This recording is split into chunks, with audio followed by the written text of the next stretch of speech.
is up, my people? My name is Stifflered, and welcome back to the cafe, where we talk about tools, tips, and tricks to take your Minecraft creations to the next level. It is time for episode number 3 of the Friends of the Server podcast for Minecraft server owners. And I gotta say, guys, I have been having such a great time making these podcast episodes already and interviewing some great server owners and creators that are out there. And I hope that you guys have been enjoying the podcast and the couple of episodes that we've had already. If you have enjoyed it, please leave me a comment down below on YouTube or on iTunes. You can leave me a review. And actually, that brings me to a little announcement.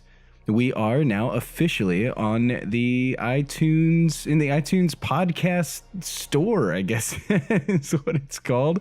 Oh, I don't even know what these technical terms are. But anyway, you can find me on iTunes now if you just do a search for Friends of the Server. And of course, you can also find me on Google Play Podcasts. So go ahead and check that out. Next time, I'm hoping to have Spotify all set up. So if you dig Spotify, then you can check us out there, hopefully by the next episode. We'll see about that.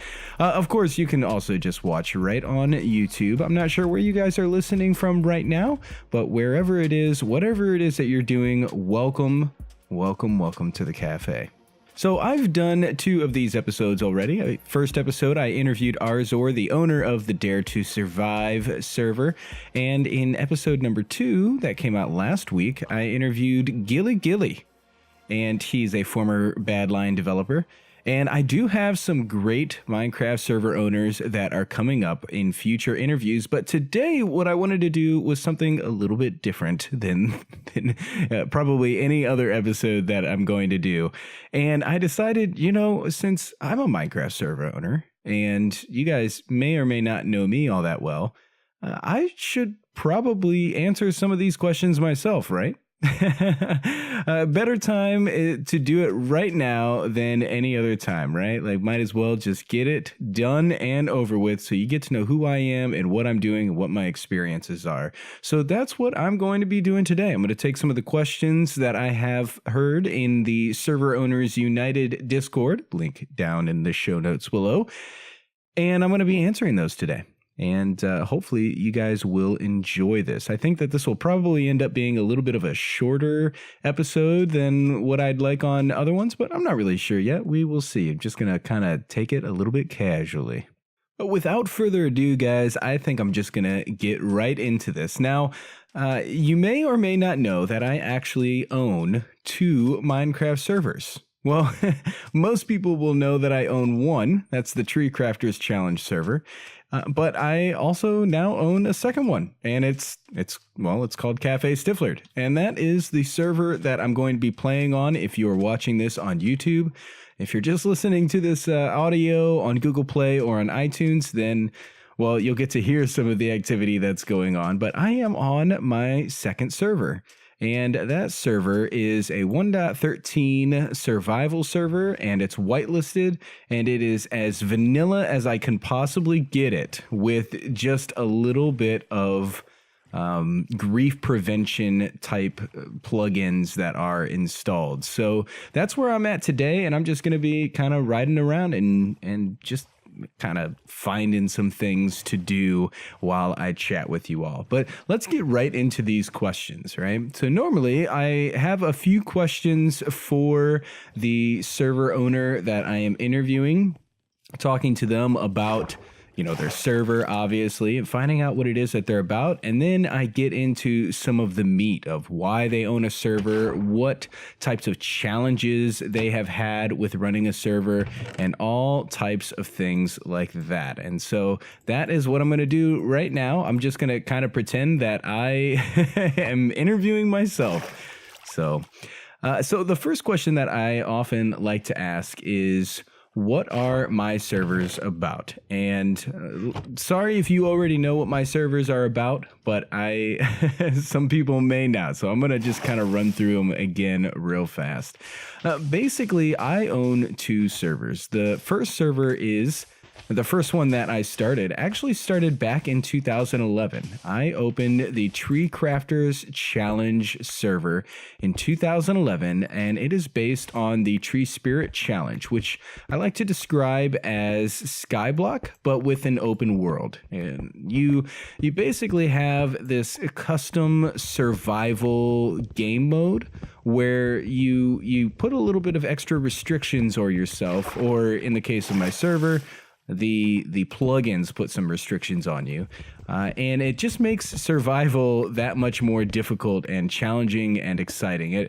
It really puts the fear back in the game for me. It makes the game scary again, which in my personal opinion, is awesome. I love that about Minecraft. Is those old days of running through survival and wondering, what is a creeper? What are those zombies doing? And just kind of being freaked out all the time. I think that those are my fondest memories, right? So that's the TreeCrafters server. It runs 1.12.2, and we've got a pretty great community over there. Some of the players have been around for, oh goodness, 6 years. Mail Weaver and Blazing Fox have been around for like 6 years playing together.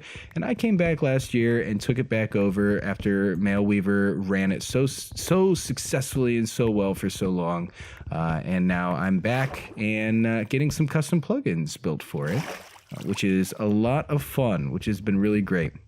My other server, the one that I'm on right now, is kind of, again, going to this whole thing of, I want to explore Minecraft again. I want to enjoy just survival and have that awe and wonder all back again. And so while TreeCrafters has a bunch of plugins that are installed, custom plugins that have been built for it, this Cafe Stifflered server is pure vanilla, as pure as it possibly can be. Like I said, with just a couple of plugins for preventing any griefing that goes on. And I thought it would be a lot of fun just to have a really pure 1.13 experience with some of you guys. And yeah, just kind of hang out and enjoy the splendor of Minecraft again, right?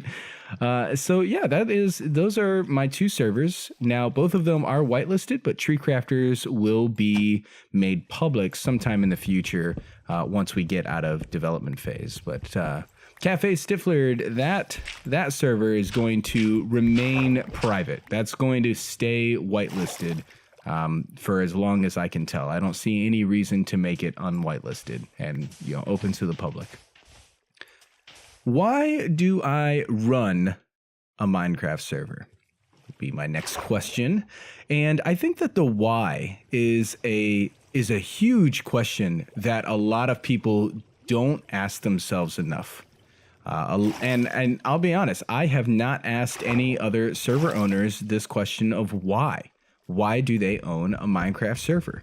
And that's a problem. I think that I need to start asking that question more often. So I thought I'd ask myself that today. Why do I want to own a Minecraft server? And for me, the answer is pretty simple. Now, last year, some of you may know that I was going through some hard times. I had a bad business partnership that went south, and I kind of became a bit of a hermit. I wasn't going out. I wasn't socializing. I was pretty angry most of the time. I was just not doing too well, right, mentally and emotionally. And that's real talk, right? Now I could sugarcoat all that and make it sound like life was good and I just decided to start playing Minecraft again, but that would not be true at all. And I need to be real with you guys. So yeah, I decided I was gonna start playing video games, and so I started playing some League of Legends. And League of Legends was great. It was a really good time, but it was way too competitive and too toxic, and I just wasn't enjoying it. So I was like, you know what, I'm gonna get back into Minecraft again. I'm gonna dig back into Minecraft because it's peaceful, it's enjoyable. So let's open this back up. And I did, and I found myself having a creative outlet that I just enjoyed so much. I could build things that I enjoyed, and I think this is the story for a lot of people, right? Is you have this creative outlet, and it makes you feel good and you can relax after a long day of work, which was my deal. And, you know, I found after a couple of months of playing the game, I was like, you know what? I want to get back into TreeCrafters and I want to see if my old friends are still running over there.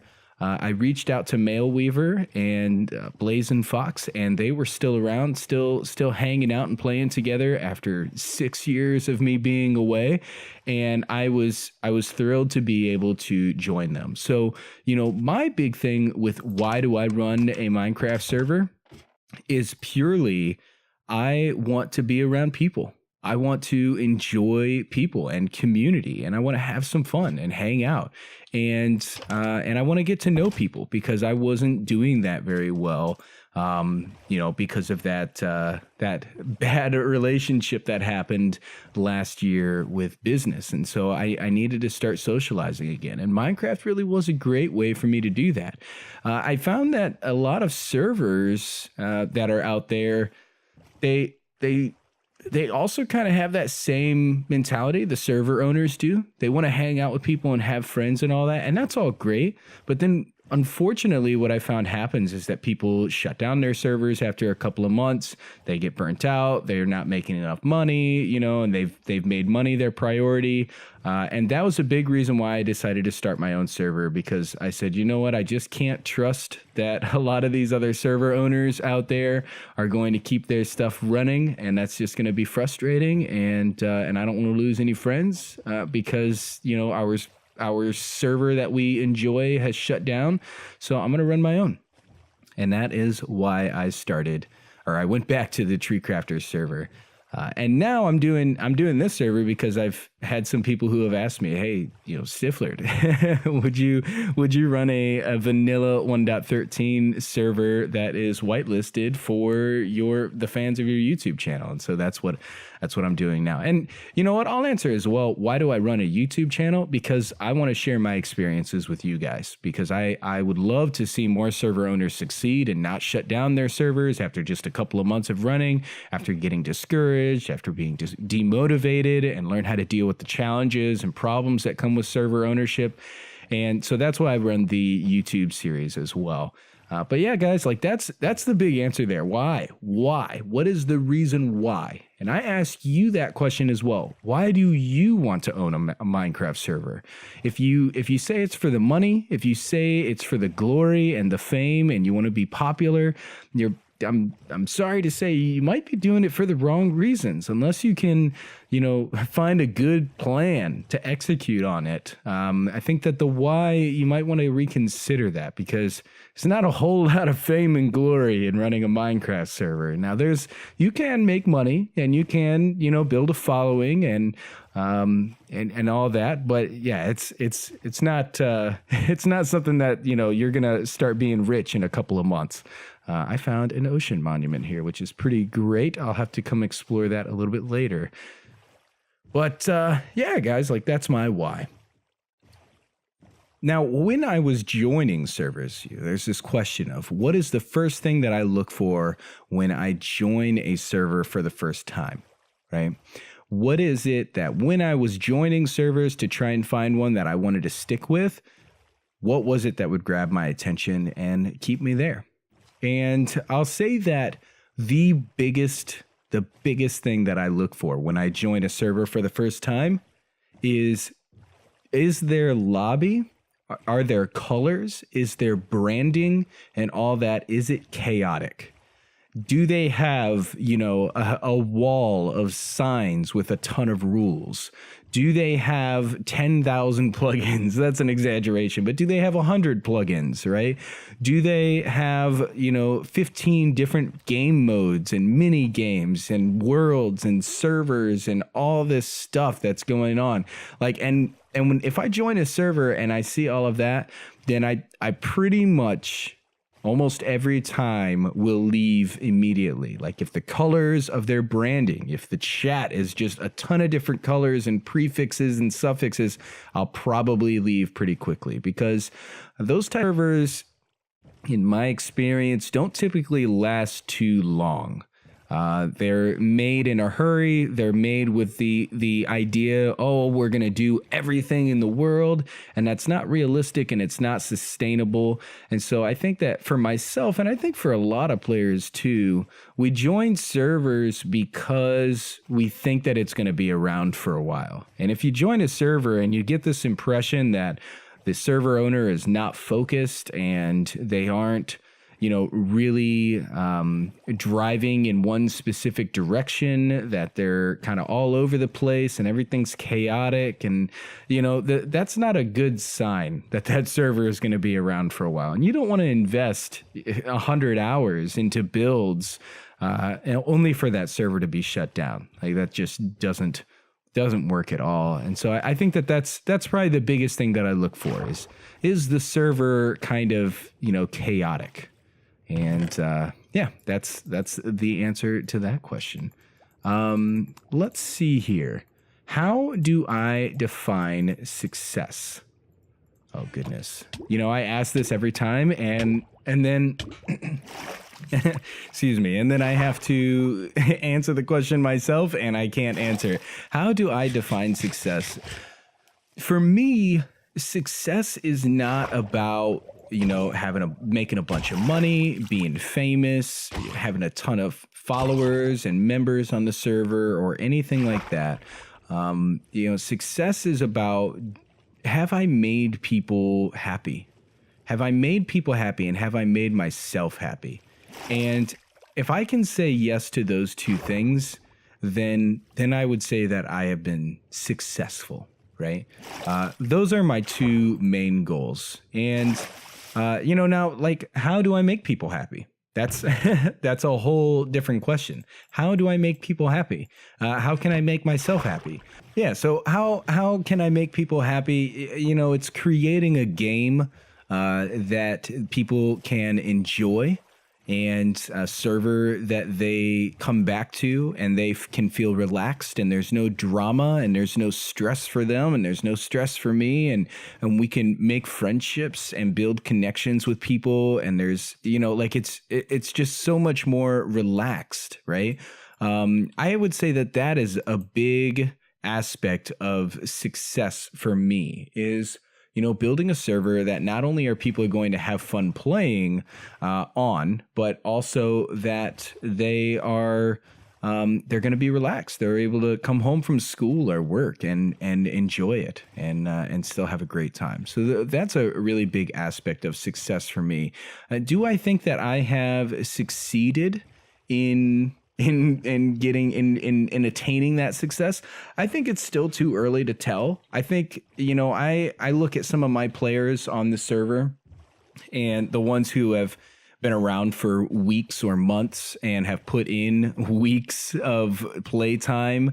I see that and I'm like, man, like this is great. And then I look at some other servers where there's a lot of drama going on and, I hear about, staff fighting and players fighting and everybody hates each other. And I'm just like, man, like we don't have any of that really on the TreeCrafters server. And I don't want to have any of that on the this 1.13 server either.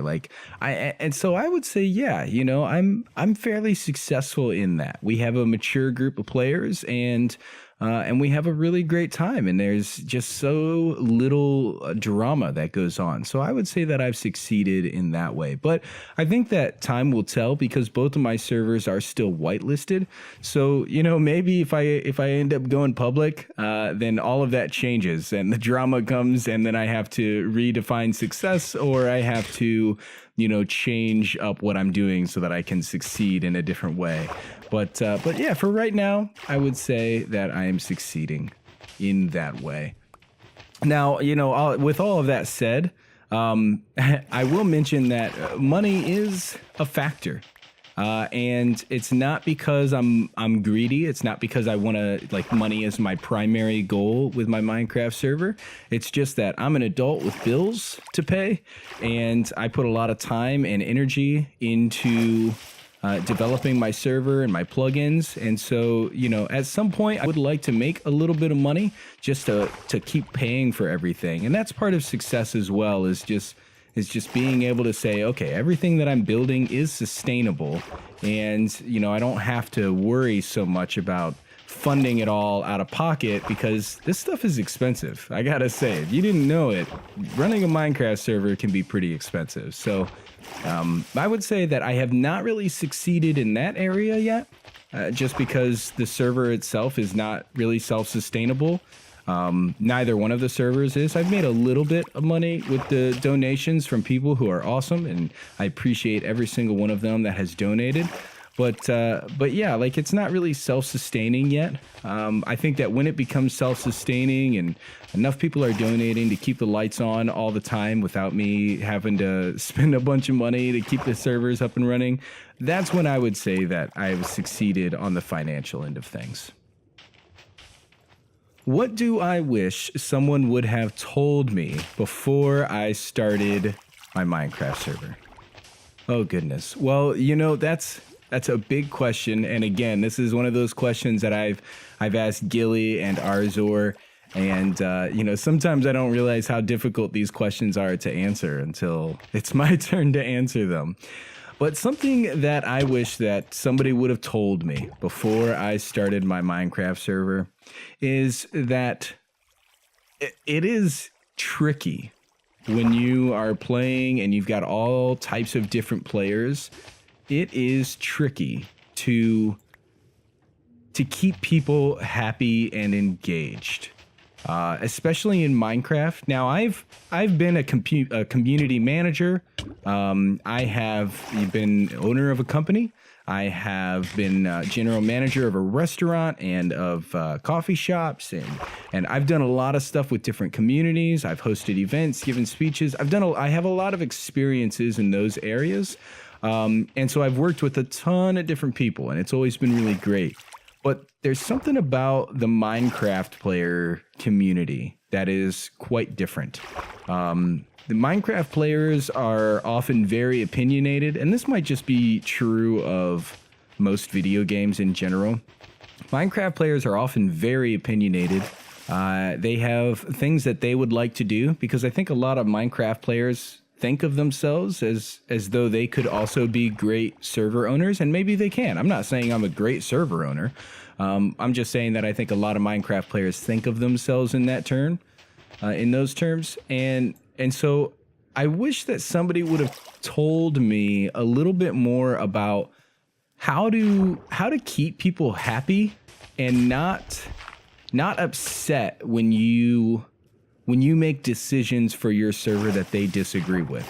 So rather than them being like, oh, I want to, help the server by giving my advice, and then when my advice is not taken, get upset, because the advice is not taken, how can I keep them engaged and enjoying the game and not stress about, whether or not I'm going to take their advice?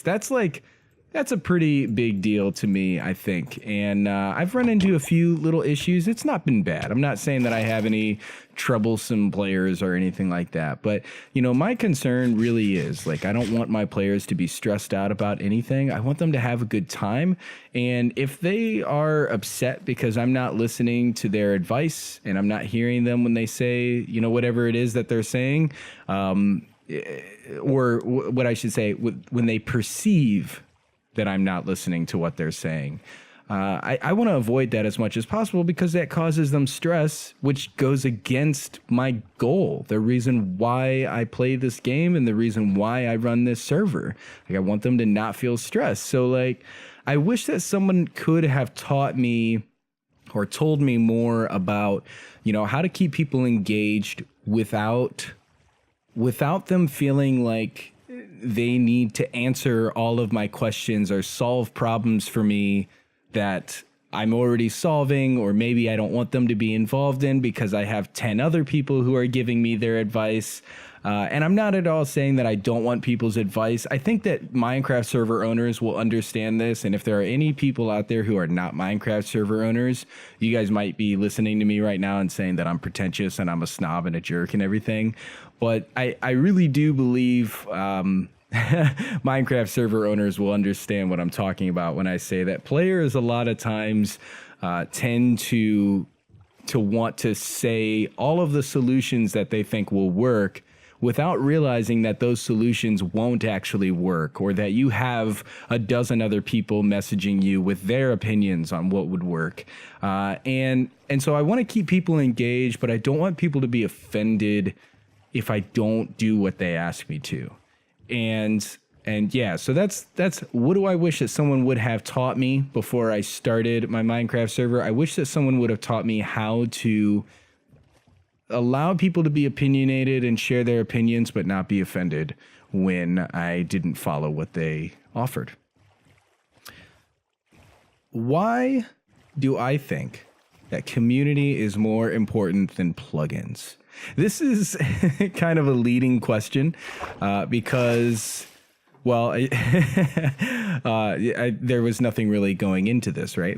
I just kind of randomly said, why is community more important than plugins? But I want to point out that I do fully believe that community is much more important than the plugins that you have on your server. And in fact, one of the reasons why I have this Minecraft 1.13 server with, basically just vanilla, is because it's a proof of concept. If we can build a really awesome community here on this vanilla server, then it proves that, yeah, community is what, engaging your players and keeping them happy with the gameplay and with the community side of it is more important and more addicting, I guess you could say, than the plugins that you have. And that is, I would say that most server owners think, oh, I need to have a ton of plugins. I need to do so much stuff. I need to have, 300 different features and custom items and all this type of stuff. And for some servers, that really is good and it's important and it works. Like for TreeCrafters, I would say that all of that stuff is true. But even it doesn't matter really what types of plugins that you have on your server. It's not going to make your server unique. Your server is not unique because you have great plugins. Your server is unique because you are a great leader, or you have great staff, or you have great community members or events, or just like things that are happening on your server amongst the players that people enjoy. You can have the most amazing unique plugins in the world, which I doubt is true, because Minecraft has been around for 10 years now. It's kind of hard to be unique in a game that's been around for almost a decade. You can have the most unique server in the world, but if you've got a bad attitude, or you have players who have bad attitudes, or there's toxicity, or your staff have bad attitudes, people don't enjoy talking together or working together or anything like that, there's just no fun at all, then your server isn't going to last. The plugin does not make people want to come to your server. Or I should say, the plugin might make people want to come to your server, but it won't make people stay on your server. That takes something else entirely. It takes a special touch. It takes a special type of person to be able to run a server well and keep people engaged because they enjoy the community rather than the gameplay features. How do I find plugins? Well, I've already mentioned that on this Minecraft 1.13 server, Cafe Stifflered, I'm not actually going to have very many plugins, if any at all. Well, I guess I can't say if any at all, because I do already have Core Protect, and I'm probably also going to add World Guard just for a little bit of grief prevention type features. But yeah, this server is going to be as vanilla as possible. Now with TreeCrafters, I do have quite a few plugins. I have about 50 different plugins. And so how have I found those plugins? Well, one, it runs on Spigot. So obviously I'm at spigotmc.org, always watching for new plugins that pop up. I'm constantly reviewing the resource page on Spigot. I'm always looking to see what are the new ones that have come out. I'll throw up plugins, even if I don't think I'm going to use them on my server. I'll put them up on my test server just so I can play around with them and learn what they do. I think that all that type of, research and learning about plugins is very important for server owners. We need to know what's going on out there if we're going to succeed and be good server owners. So yeah, I'm doing that all the time. And I do, of my 50 plugins, probably 90% of them are publicly available plugins, whether they're free or paid. I do have, 90% of those plugins are available at spigotmc.org. Now, the other ones are custom plugins, and I've paid for those custom plugins to be built. I have spent money. I've worked on them myself, developing the ideas, doing the testing. I'm also a developer. I've been a developer for almost the last decade. But a lot of the work that's done from the custom plugins have been built by Java Minecraft developers. And that's like the last 10% of the plugins that I use. And I would say that, finding a good developer is pretty tough sometimes, especially because I know what a good developer is. I know what a good developer can be. And because I've been one for so long, I've been a developer for years and worked with many of them. So I'll say that there are a lot of good developers in the Minecraft world, but there are also quite a few that are just learning how to do things. And there are quite a few that know how to do things, but because they're older, they've got this really smug attitude, that they're better than everyone else. And that's not the type of person that I like to work with. But I'm going on a big tangent here now. But what I'm saying is, how have I found plugins? I'm always looking on spigotmc.org. And with the plugins that I have custom developed, I've built a great relationship with Text Code, and I've worked with some other developers in the past as well. And, just learning these processes of building these plugins and releasing them. I have my own plugins that are released to Spigot MC as well.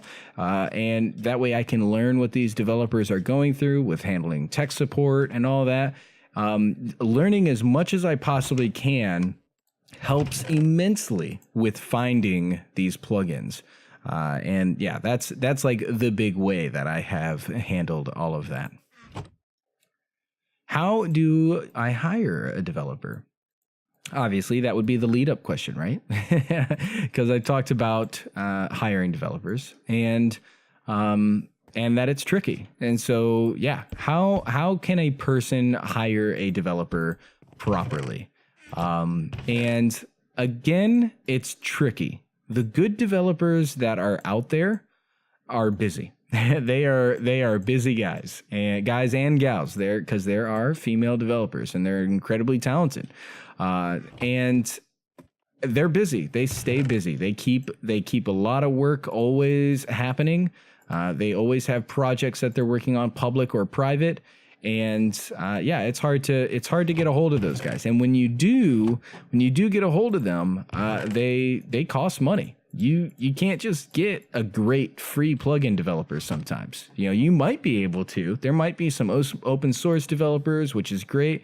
There might be some fantastic developers who are just kind of practicing, and so they want to practice on your plugins, developing those, and that you might get lucky with that. But I wouldn't bank on that. I wouldn't expect that sort of thing to happen because, it's fairly rare. The good developers are busy enough that you need to pay them to get work done for you.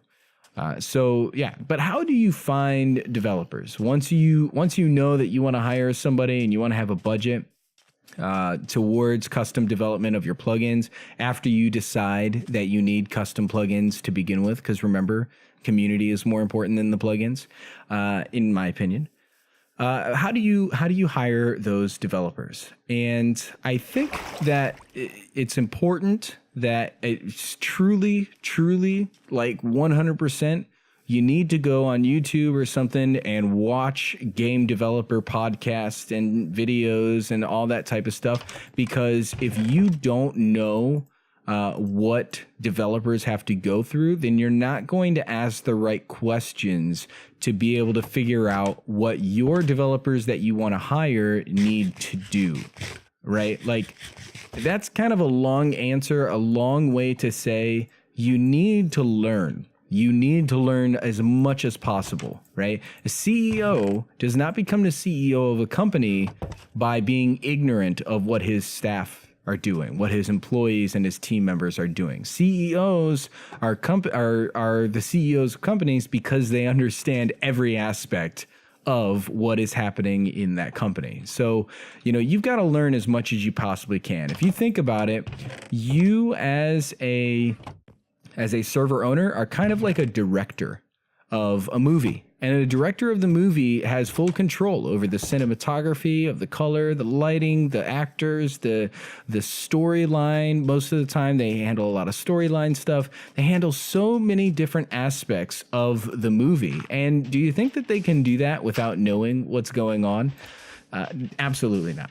So the very first step to hiring a developer to build your custom plugins is to learn what it is that developers do. Find out what they do. As a developer, I can tell you it's incredibly frustrating to have clients who have absolutely no clue what it is that I'm doing. I really want them to understand that. That doesn't mean that they need to know how to code. That just means that they have to understand what the processes look like. How long does it take to do some of these things that I am doing, right? That's the type of question that you need to ask. Once you become knowledgeable in how developers work, what it is that their goals are, what kind of timeline that you can expect, what kind of processes you should ask them to follow, because there are processes, like there's stuff called Scrum, and there's a lot of different processes that you might want them to follow. Once you figure that out, then you can start going to some of these developers and you have expectations, and you can tell them, hey, I want you to do X, Y, and Z. And if you have a really solid plan for what you are expecting from them, then it's going to be easier for you to find somebody who can execute on that plan. If you just kind of go into things blind and you don't know exactly what you need to have done, then they might not take things as seriously as you would like. Is kind of where that's going. A lot of developers, they're great, but I have worked with many developers over the years who, if you don't have good expectations for them, and you don't have deadlines, and I'm not saying that you need to be strict and you need to be like rule with an iron fist sort of thing. But if you have no idea what it is that they're doing, they're going to slack. They're not going to get the job done. They're going to cut corners because they don't see that you care or that you're even going to notice. So to hire a good developer, figure out what it is that a good developer looks like. Okay. That's the first thing. Now, once you do find a developer, and you've laid out your expectations for them, and you've talked to them about your project and what it is that you want to have done, and I'm talking exactly what you want done, right? Now, not none of this like, oh, I want a mini game plugin where you can do this thing, one kind of big idea. You need to get detailed, right? Be as detailed and specific as possible, and really think through what it is that the plugin is. Like what all of the features are in a plugin. Once you have all of those details, don't hire a developer, for $5 to build a plugin, send you a jar, and then walk away and you never hear from them again. Plugin development and game development is a lengthy process, and something that I've learned over the last 8 months, almost a year now of running my Minecraft server, is that as server owners, we need to treat our servers as indie games, that we are indie game developers. And if you look at indie game development, YouTube channels, or again, podcasts, whatever it is that you're listening to, you'll see like these things, game balance takes a long time, and you almost never get it exactly perfect the first time. So when you're hiring a developer, look for somebody who can stick around for a while, who's going to give you the source code when they are done with your plugin. You don't end up with just a jar. a jar file, and then that's it. Because a jar file will not allow you to expand that plugin in the future. You need the source code, and make sure that their source code looks good. Ask to review their other projects that they've worked on. If they have other plugins, other source code that you can look at, just take a look. Are they indenting the lines so that the code is easy to read, or is it all bunched together? Do they have comments? There's a way that you can add comments to your code so that you can describe what specific lines of code are doing and not forget about it, right? If they aren't leaving comments in their code, then I'm telling you, they're not a good developer. Maybe they're young, maybe they're still learning, and that's fine. But if you are running a server and you wanted to succeed, make sure that your developers that you're hiring, that you're paying money for, that they are leaving comments in the code. Because if you have to find another developer one day, or you ask them to make a change because 6 months has gone by and you figured out that the code or the plugin that they wrote for you is not balanced very well. Some game mechanics in it need to change so that it's better balanced for your players. Like, when you figure that out, you go back to them and they have no clue what it is that they wrote because they didn't leave any comments. Then you're going to have a problem. You're going to have a major, major problem. And it's going to be an expensive problem to fix if they charge you to, like an hourly rate or something. And by the way, hourly rates, I typically like to pay, a young developer, a junior developer, Minecraft plugins. I try to pay them between $10 and $15 an hour minimum. Like, if they're a really phenomenal developer, I'll probably pay them more than that. But for young developers that are just getting started, I try to pay them 10 to 15 an hour. And if that means that I end up spending a couple $100 on a plugin that with simple functionality, then that's what it takes. Because like I said, I've been a developer for years. And I will never accept somebody not paying me a decent wage to do good work for them.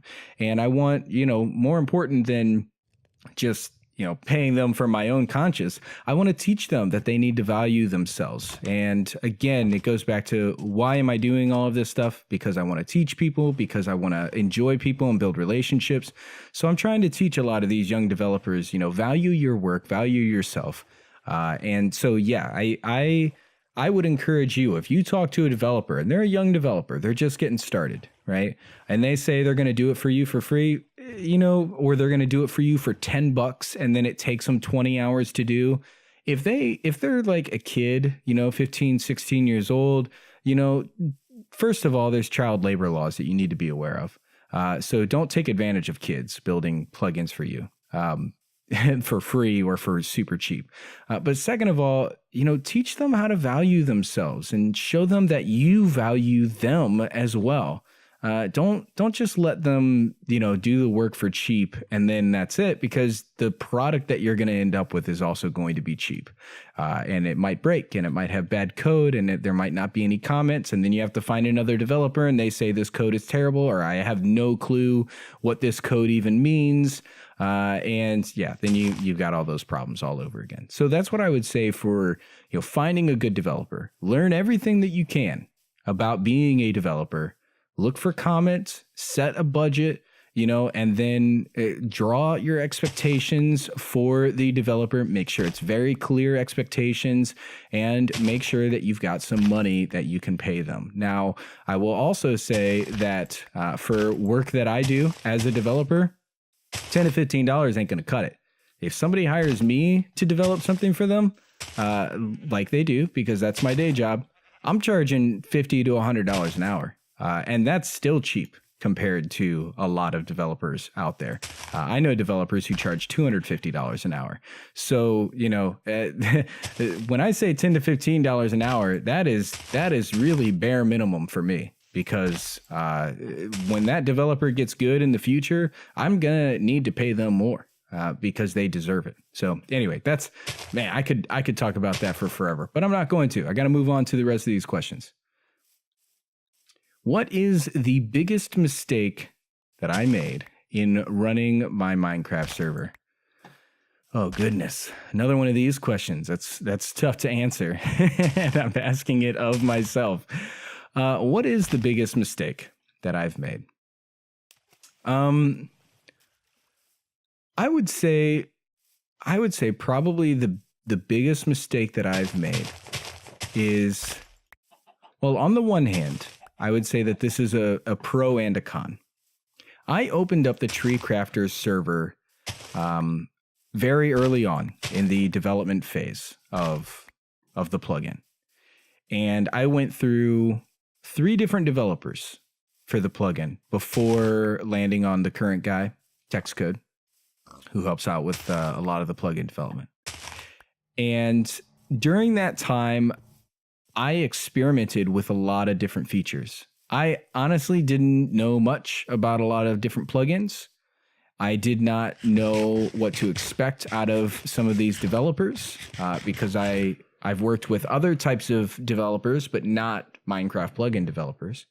I didn't know what to expect from the player base. There was a lot of stuff that I was learning. And one of the things that I decided was that I was going to open the server and let people play on it while I was working on the plugins and doing a lot of experimentation and learning different things. And so we've stayed in whitelisted plugin development phase, and that's been fine. But I think that the mistake that I made was to allow normal players, period, like non-staff, beta tester type people, people who are experienced with testing, that is, to join the server and play. And the reason I would say that that's a mistake is because some of those people ended up getting really frustrated or getting bored, waiting for plugin updates to happen or waiting for bugs to get fixed, getting frustrated because of the bugs that existed. Just a lot of little issues like that. And that doesn't set a good taste in people's mouths. And so I would say that was probably my biggest mistake is making the server more publicly available than I probably should have to begin with. Now, that said, there has been a benefit because I've had a lot of players on. I've gotten a lot of great feedback. I've learned a lot about managing different players. I've learned a lot about, the types of gameplay mechanics that people value, and that's all been great. But I would say if I was going to do it all over again, I would keep things more private longer. I would keep things with just a very small handful of people, and not really go out further than that for a much longer period of time, because I don't like making people frustrated with the development process. That's been one thing that I've learned a lot. It was really surprising to me how many people expect, here's an example. I went onto the Minecraft subreddit, and there was somebody on the Minecraft subreddit who said that they were going to quit Minecraft because the snapshots were so buggy. And that might sound ridiculous to you, because it is ridiculous. The snapshots are supposed to be buggy. Snapshots are buggy. That is the intention, is that you find the bugs in the snapshots and report them. And so this player was going to quit Minecraft because the snapshots were so buggy. But that's how it goes on servers too. You have a server that's in development, people will quit because you have too many bugs. Even if you say very clearly, I have bugs on my server. And so, that's been a big thing that I've had to learn is that players, they don't care if you're in development or not. They don't care if they agreed that you are going to have bugs that they need to look out for. They expect it to be perfect for some reason. I don't know why yet, but that is something that I've noticed a lot of. Now, I have some phenomenal players who are very, very, very understanding when there are bugs, when there are problems, crashes, and what have you. But there have been others who have gotten really frustrated with some of the development challenges that have happened on the server. And so I would say my biggest mistake, like I said, my biggest mistake is opening up the server to more people than I probably should have. And what is the final bit of advice that I can give to other Minecraft server owners? Well, guys, that is the last question that I have. And so it's got to be a good answer, right? the final bit of advice that I have for Minecraft server owners is learn as much as you freaking can. Learn everything. Learn everything. And don't stop learning once you think you know the answers. The moment you think you know the answers, you probably don't. You're probably missing out on something, but your ego is getting in the way of you learning and being humble when people correct you, when your players give you feedback. You need to hear their feedback. Honestly, I have a problem with this sometimes. Sometimes I hear critiques and feedback and criticism, and I take it a little bit too personally. I admit that that's an issue. But my big bit of advice, take it from a guy who sometimes makes mistakes with his players, right? Learn as much as you possibly can. Watch YouTube videos. Listen to this podcast. Go find other developers. Go find other server owners and talk with them. Join the Server Owners United Discord server and chat with the other server owners in there. Ask questions. Challenge yourself in different ways. Like, just do everything that you possibly can to learn as much as you can. If you're a server owner and you don't know what the console is, you don't know how to modify your plugins, if you have a VPS or a dedicated server and you don't understand how Linux is supposed to work or anything like that, learn it. Do not rely on anyone else to do it for you. All right? Like that's a huge bit of advice there. Learn how to do your stuff. I'm not saying you need to be fully in control of everything. I'm not saying you need to know all the details. I'm not saying that you need to do all of the work yourself. I'm saying learn about it so that if anything happens, you are the one who has to make the decision. If your server fails and you're the one who's in charge, it's no one else's fault but your own. If TreeCrafters fails, it is my fault. It is totally on me. I'm the decision maker. And if the server fails because I didn't know something about plugin development, I didn't know something about anything, not something, but anything about plugins or, running a server or running a community or setting up rules or setting up plugins or any, like if there are things that I don't know, advertising, running a YouTube channel to promote the server, getting YouTubers to promote it for me, if there are things that I don't know and my server fails because of that, that is completely and utterly on me. So yeah, that's my final tip, my final bit of advice for you guys. Learn as much as you possibly can. I can't say this enough. In fact, I'll put it this way. It's really frustrating to me, really frustrating, how many server owners that I see out there who are young people who think that they can just get a server up and running, and then 2 months later it shuts down and they blame everyone around them because, some friend of theirs didn't build the plugin right or didn't set up the server right or didn't do the Linux right or didn't do this right or that right or anything else. I'm so frustrated and tired of hearing those excuses.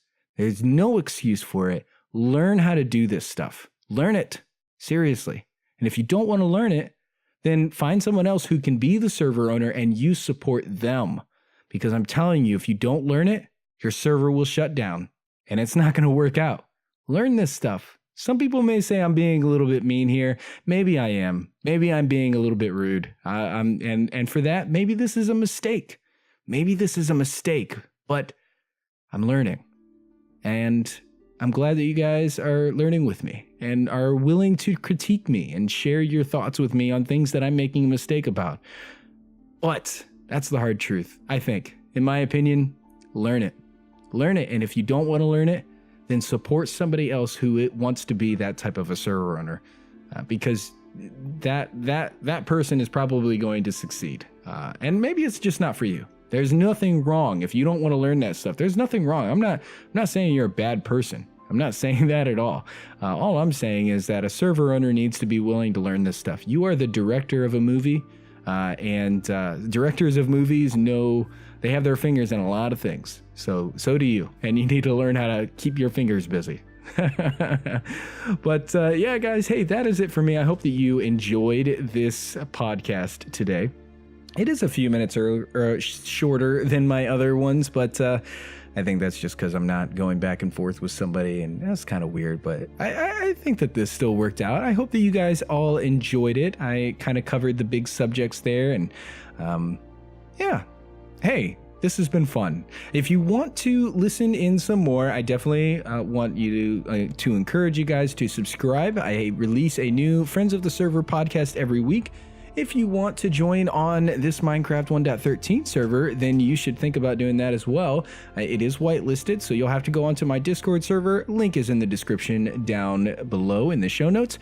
And click on that link, join the Discord server, and ask to be added to the whitelist, and I will get you on here as well. But I will see you guys again next week. Now, the podcast episode next week might be a little bit late because I'm going to be at Gen Con for work in Indianapolis, and that's all weekend long, so I'm going to be pretty busy, but I'm going to try to get it out as soon as I can. No excuses, right? No excuses. Thanks so much for watching today, guys. It's been a real pleasure, and I will see you all next time.